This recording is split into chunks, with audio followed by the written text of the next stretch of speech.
اعوذ باللہ من الشیطان الرجیم بسم اللہ الرحمن الرحیم وقارون وفرعون وہامان وَلَقَدْ جَاءَهُم مُوسَى بِالْبَيِّنَاتِ فَاسْتَكْبَرُوا فِي الْأَرْضِ وَمَا كَانُوا سَابِقِينَ فَكُلًّا أَخَذْنَا بِذَنبِهِ فَمِنْهُم مَّنْ أَرْسَلْنَا عَلَيْهِ حَاصِبًا وَمِنْهُم مَّنْ أَخَذَتْهُ الصَّيْحَةُ وَمِنْهُم مَّنْ خَسَفْنَا بِهِ الْأَرْضَ وَمِنْهُم مَّنْ أَغْرَقْنَا وَمَا كَانَ اللَّهُ لِيَظْلِمَهُمْ وَلَكِنْ كَانُوا أَنفُسَهُمْ يَظْلِمُونَ۔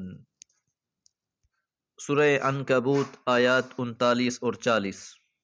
آیت نمبر 38 میں قوم عاد اور سمود کا تذکرہ ہوا اور یہ فرمایا کہ شیطان نے ان کے اعمال کو مزین کر دیا، حالانکہ وہ لوگ بڑے ہی ہوشیار تھے۔ اب آگے اللہ تعالیٰ کچھ شخصیات کا تذکرہ فرما رہے ہیں۔ وقارون اور قارون، وفرعون اور فرعون، وہامان اور حامان۔ یہ تاریخ کے کچھ اور متکبرین کا تذکرہ ہو رہا ہے۔ سب سے پہلے قارون کا نام لیا گیا۔ قارون حضرت موسیٰ علیہ السلام کی قوم میں سے تھا، بنی اسرائیل میں سے تھا، رشتہ داری میں آپ سے بڑی قربت رکھتا تھا، لیکن اللہ تعالیٰ کی طرف سے جو مال و متاع عطا ہوا اس کی وجہ سے گھمنڈ میں مبتلا ہو گیا اور آپ کا مقابلہ کرنے لگا۔ مکہ میں حضور علیہ السلام کو بعین ہی اسی صورتحال کا سامنا کرنا پڑ رہا تھا کہ آپ کے اپنے عزیزوں میں سے ابو لہب، جو آپ کا چچا تھا، اللہ نے اسے بھی مال و دولت سے نواز رکھا تھا۔ جس طرح قارون نے حضرت موسیٰ علیہ السلام کی مخالفت کی، اسی طرح ابو لہب نے بھی ہر موقع پر حضور علیہ السلام کی مخالفت کی، آپ کی طرف پتھر پھینکا، آپ کے لیے نازیبا کلمات کہے۔ حج کے موقع پر حضور علیہ السلام مختلف قبائل کو اسلام کی دعوت پیش کرتے، یہ آپ کا پیچھا کرتا اور آپ کے بارے میں نازیبا جملہ کہتا، لوگوں کو آپ کی باتیں سننے سے منع کرتا۔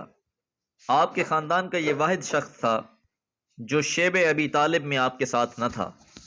سورہ قصص میں قارون کا واقعہ بھی بیان ہوا، وفرعون، فرعون کا تذکرہ بھی ہوا، وہامان اور حامان کا بھی۔ حامان کی حیثیت فرعون کے دربار میں وزیر کی سی تھی۔ فرعون نے حامان سے ہی کہا تھا کہ ایک اونچی سی عمارت تعمیر کرو تاکہ میں اس عمارت پر چڑھ کے موسیٰ علیہ السلام کے رب کو دیکھ سکوں۔ تو یہ ایک ہی وقت کے تین کردار تھے۔ اب اللہ فرماتے ہیں وَلَقَدْ جَاءَهُمْ، اور تحقیق آئے ان کے پاس، موسیٰ علیہ السلام بالبینات، کھلی نشانیوں کے ساتھ، واضح معجزے لے کر آئے۔ فَاسْتَكْبَرُوا، پس انہوں نے تکبر اختیار کیا، فی الارض، زمین میں۔ اور تکبر کا مطلب ہوتا ہے حق کا انکار کرنا اور لوگوں کو حقیر جاننا۔ وَمَا كَانُوا سَابِقِينَ، اور نہ تھے وہ سبقت کر جانے والے۔ یہ اسی طرف اشارہ ہے جو آیت نمبر 3 میں بھی کیا گیا، یعنی جب ہمارے عذاب کی گرفت آئی تو وہ اس سے اپنے آپ کو بچانے والے نہ ہو سکے۔ ان کا لاہو لشکر، ان کی دولت و حشمت ان کے کچھ کام نہ آیا۔ فَكُلًّا، پس ہر ایک کو، اخذنا، ہم نے پکڑا، بِذَنبِهِ، اس کے گناہوں کے سبب۔ تو قوموں پر یا افراد پر جو بھی عذاب آئے ہیں وہ ان کے اپنے ہی اعمال کے سبب آئے ہیں۔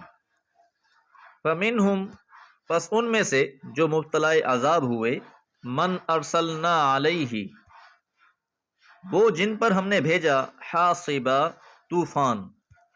چند آیتیں پہلے حضرت لوط علیہ السلام کی قوم کا تذکرہ ہوا، ان پر عذاب حاصب آیا، یہ کنکر اور پتھروں کا عذاب تیز ہوا کے ساتھ، جس سے پوری قوم کو ہلاک کر دیا گیا۔